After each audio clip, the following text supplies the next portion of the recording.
Rowdy star Vijay Devarakonda Rashmika నిజంగా dating చేస్తున్నారా?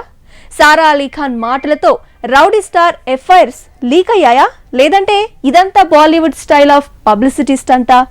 ఈ డౌట్లకు కాఫీ విత్ కరణ్ ప్రోగ్రామ్ కారణమైంది. ఇంతకీ ఏది నిజం? Just watch it. Vijay Devarakonda మీద అప్పుడెప్పుడో డియర్ కామ్రేడ్ టైంలో లవ్ అఫైర్స్ మీద కామెంట్స్ వచ్చాయి. మళ్ళీ ఇంతకాలం తర్వాత డేటింగ్ చేస్తున్న హీరో అంటూ గుసగుసలు పెరిగాయి. గీతా గోవిందం మూవీ రాకముందు హీరోయిన్ తో ప్రేమలో ఉన్నాడు అన్న విజయ్ తర్వాత రష్మిక ప్రేమలో పడ్డాడన్నారు. కానీ మిగతా జంటల్లానే వీళ్లు కూడా వీఆర్ జస్ట్ ఫ్రెండ్స్ అని తేల్చారు. విజయ్ తో డేటింగ్ చేస్తున్న రష్మిక అన్న వార్త గతంలోనే వచ్చినా అప్పుడు ఈ ఇద్దరు నేషనల్ స్టార్స్ కాదు. కానీ పుష్పతో రష్మిక ఫోకస్ అయింది. లైగర్ తో విజయ్ దేవరకొండ పాన్ ఇండియా జోరు షురు అయింది.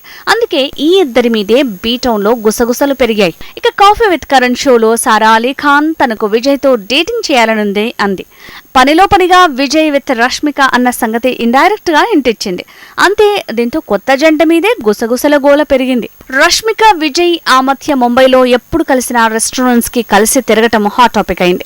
ఇప్పుడు రష్మిక ముంబైకి మకా మార్చడంతో ఈ ఇద్దరి జోడి మళ్లీ మీడియాకు చిక్కుతుండటంతో గుసగుసలే నిజమయ్యేలా ఉన్నాయంటున్నారు. సౌత్ లో కూడా మళ్లీ వీళ్ల పాత గుసగుసలు సరికొత్తగా స్ప్రెడ్ అవుతున్నాయి.